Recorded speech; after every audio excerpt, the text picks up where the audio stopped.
মারামারি হানাহানির যে রাজনীতি, এটা 5ই আগস্টে কবররচিত হয়ে গেছে এবং ভবিষ্যতে কেউ যদি মারামারি হানাহানির রাজনীতি করতে চায়, শিক্ষার্থীরা তাদেরকে কখনোই গ্রহণ করবে না।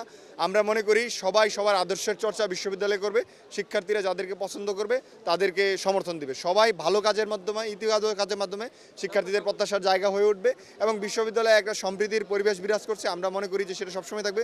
আজকে যেমন বাংলা নববর্ষ, বাঙালির প্রধান উৎসব, ধর্ম বর্ণ নির্বিশেষে এই উৎসব সবার। তো এই উৎসবের মূল যা আমাদের সংস্কৃতিকে লালন করা, আমাদের যে সম্প্রীতিকে লালন করা, তো সেটা সবার মধ্যে ছড়িয়ে দেওয়া এবং নতুন বর্ষে সেটাকে ধারণ করা। এবং চট্টগ্রাম বিশ্ববিদ্যালয় থেকে সেই যাত্রার সূচনা হবে এবং সকালে আমরা যে শোভাযাত্রা করেছি, সেই শোভাযাত্রার মাধ্যমে আমরা সেই বার্তাটি মানুষের মনে ছড়িয়ে দেওয়ার চেষ্টা করছি, শিক্ষার্থীদের মনে ছড়িয়ে দেওয়ার চেষ্টা করছি। সবার মনে যেন এরকম উৎসাহ, উদ্দীপনা, বছর জুড়ে এরকম কর্মচাঞ্চল্যতা থাকে, সেই প্রত্যাশাই আমরা করি। এই বাংলাদেশে সবাইকে নিয়ে বাস করতে চাই, সবার সংস্কৃতিকে ধারণ করতে চাই এবং সবার যে সম্প্রীতি, সেই সম্প্রীতি আমরা ছড়িয়ে দিতে চাই। এখানে পাহাড়ের ভাইদের একটা ভিন্ন সংস্কৃতি আছে, আমার চিটাগাংয়ের ভাইদের একটা ভিন্ন সংস্কৃতি আছে, ঢাকার যারা তাদের একটা ভিন্ন সংস্কৃতি আছে, আমি কিশোরগঞ্জের মানুষ, আমার এখানকার সংস্কৃতি ভিন্ন। এই বাংলাদেশে যারা বসবাস করে সবার সংস্কৃতি এই বাংলাদেশে চলবে। কোনো অঞ্চলের মানুষের সংস্কৃতি দিয়ে আমি পুরো বাংলাদেশকে কখনোই একা এই সংস্কৃতি বাংলাদেশে চলবে এটা আমরা কখনোই প্রত্যাশা করি না। চট্টগ্রাম বিশ্ববিদ্যালয়ে এই বছরের আয়োজন অন্য সকল বছরের চেয়ে একটু ভিন্ন।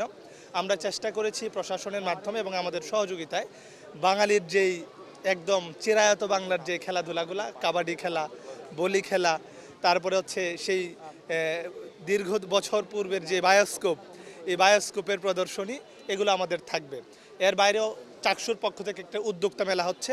এই উদ্যোক্তা মেলার মাধ্যমে চট্টগ্রাম বিশ্ববিদ্যালয়ের যে সকল ভাইয়েরা বোনেরা হ্যান্ডমেড প্রোডাক্ট তৈরি করে তাদের আমরা এই প্রোডাক্টগুলো এখানে প্রদর্শন হবে এবং আরেকটা সংগঠনের মাধ্যমে, আরেকটা কোম্পানির মাধ্যমে এই প্রোডাক্টগুলো যেন দেশীয় বাজারে এবং আন্তর্জাতিক মার্কেটে যেন সেল করা যায়, প্রদর্শন করা যায়, এই প্রচেষ্টা আমাদের থাকবে। এছাড়াও আমরা একটা সিভি নেওয়ারও একটা প্রচেষ্টা আছে, যে যাদের গ্র্যাজুয়েশন শেষ হয়েছে তারা এই 2 দিন বৈশাখী মেলার পাশাপাশি তারা সিভি নিবে এবং যে কোম্পানি তাদের সিভি পছন্দ করবে সেগুলো তারা বাছাই করে নিয়ে নেবে। এবং আমরা খুব সম্প্রতি আরেকটি আমরা জব ফেয়ারের আয়োজন করব। এই জব ফেয়ারের মাধ্যমে চট্টগ্রাম বিশ্ববিদ্যালয়ের গ্র্যাজুয়েট ভাইরা তারা আশা করি যে ভালো একটা ফলাফল পাবে ইনশাল্লাহ।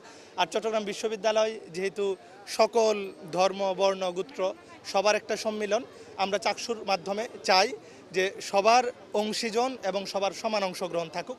আপনারা জানেন যে ইতিপূর্বে কখনোই চট্টগ্রাম বিশ্ববিদ্যালয়ে এই বিজু, তারপর হচ্ছে পাহাড়ি ভাই বোনদের যখন বিভিন্ন উৎসব চলে তখন কখনোই বন্ধের, পরীক্ষা বন্ধের কোনো সিস্টেম ছিল না। কিন্তু এবছর যখন চাকসু কার্যকর আছে, এবছর পাহাড়ের ভাইদের জন্য তাদের যে সময়টা উৎসব 12 থেকে 16 তারিখ পর্যন্ত চট্টগ্রাম বিশ্ববিদ্যালয়ের কোনো ডিপার্টমেন্টে আর পরীক্ষা নেওয়া হচ্ছে না। তারা যেন সুন্দরভাবে পরিবারের সাথে যেন তাদের উৎসব পালন করতে পারে, এই প্রচেষ্টা আমাদের পক্ষ থেকে ছিল। তো আমরা চাইবো যে চট্টগ্রাম বিশ্ববিদ্যালয়ের সকল রাজনৈতিক দলের অংশগ্রহণ থাকুক, সকল সামাজিক সংগঠনের অংশগ্রহণ থাকুক, এছাড়াও আরও যত কালচারাল সংগঠন আছে সবার অংশগ্রহণে একটা সুন্দর চট্টগ্রাম বিশ্ববিদ্যালয় গড়ে উঠুক, এই প্রত্যাশা পহেলা বৈশাখের এই সময় আমাদের থাকবে। এবারের আয়োজনটা অনেক বড় আয়োজন। ক্যাম্পাসের পার্শ্ববর্তী যারা আছেন তারাও হয়তো আমাদের প্রোগ্রামগুলোতে অংশগ্রহণ করবেন। এখানে একটি মেলা হচ্ছে চাকসুর উদ্যোগে, উদ্যোক্তা মেলা। বিশ্ববিদ্যালয় প্রশাসনের অনেক বেশি আয়োজন রয়েছে।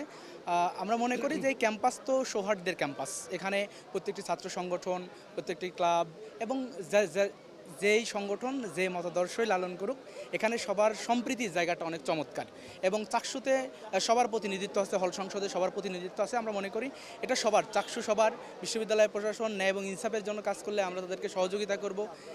মনে করি যে খুবই চমৎকারভাবে আমাদের বাংলা নববর্ষের যে অনুষ্ঠান সেটা শুরু হলো এবং আগামী পুরো বছরটা আমাদের খুব চমৎকার যাবে।